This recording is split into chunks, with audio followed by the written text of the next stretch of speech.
partir dos versículos 18 até o versículo 25, que é o ponto de tensão da nossa participação nos sofrimentos de Cristo, quanto na glória que há de ser revelada a nós no porvir, conforme nós encontramos aqui. Essa tensão no versículo 18, a partir dele que nos fala que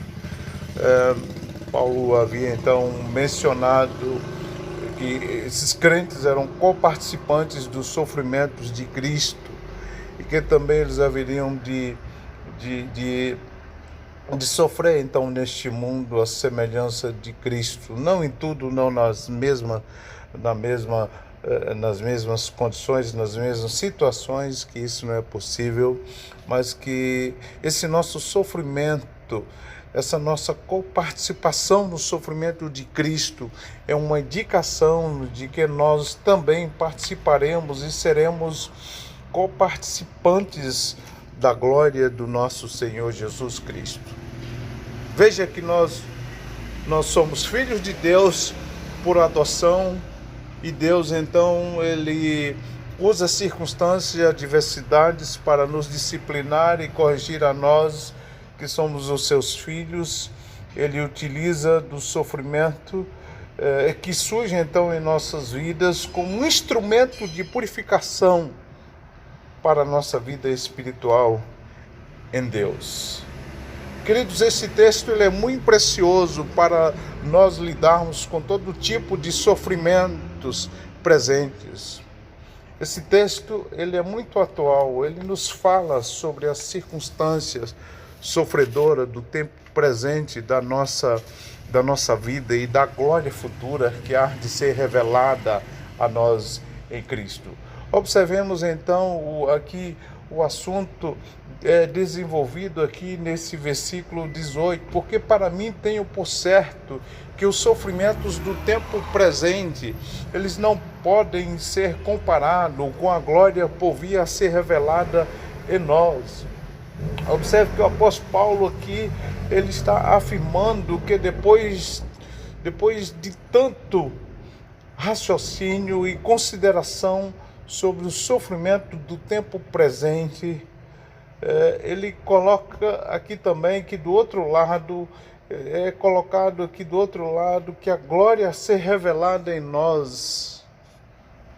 é considerada como um peso muito maior, além de qualquer sofrimentos momentâneos que enfrentamos então nessa vida, não pode ser comparados os sofrimentos com a glória por vir que será revelada em nós.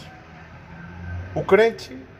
ele sofre, ele padece nessa vida por uma série de circunstâncias, mas olhando para o futuro, se o crente discerne um pouco da glória a ser revelada em nós, o peso do sofrimento dessa vida,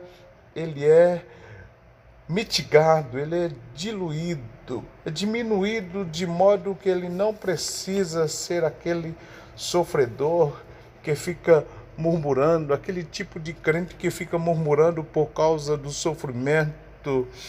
que ele está enfrentando, porque ele descobre que a glória por vir a ser revelada é infinitamente maior do que o sofrimento do tempo presente. Observe isto, quem está falando aqui é o apóstolo Paulo,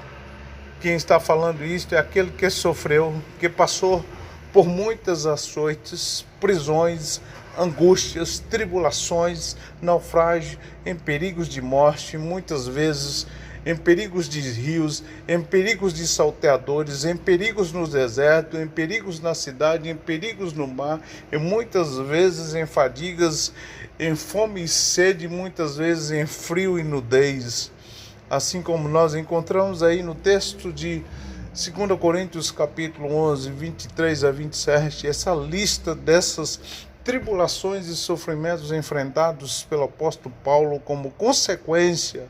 dele como alguém coparticipantes dos sofrimentos de Cristo. Mas alguém que também teve um vislumbre da glória a qual lhe havia de ser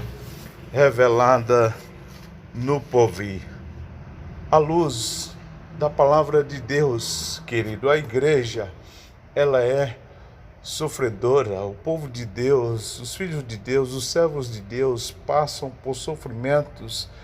nesta vida, e esses sofrimentos eles são breves, eles têm data de vencimento, eles não podem ser comparados com a glória que há de ser revelada em nós. Meus irmãos, observe que o apóstolo Paulo, depois de considerar, de ponderar e raciocinar por todos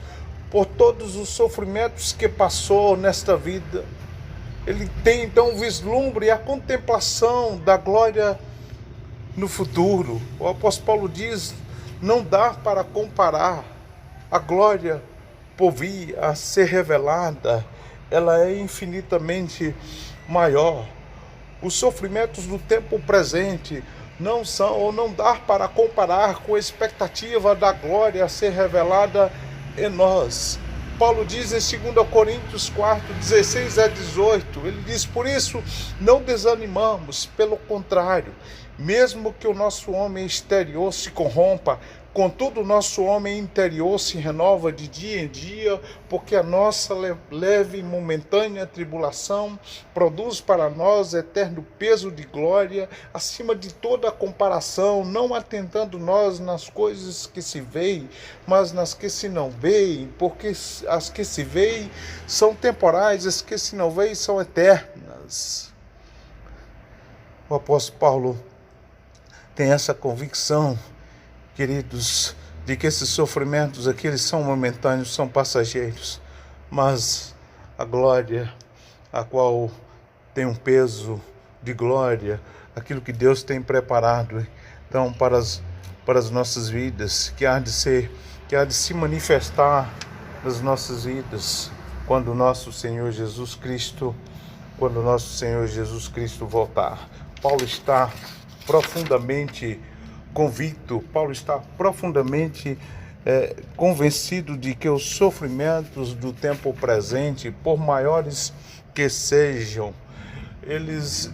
por maiores que eles possam ser, eles não são de comparar com a glória por vir a ser revelada em nós. Queridos irmãos, quando Paulo menciona essa questão, ele tem uma visão de uma profunda revelação de Deus, é uma revelação da própria palavra de Deus. Ele não pode deixar de relacionar aqui o sofrimento presente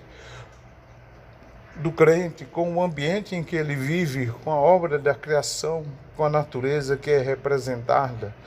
de modo figurado, a natureza que está gemendo. Veja que o apóstolo Paulo, ele nos fala a partir dos o versículo 19,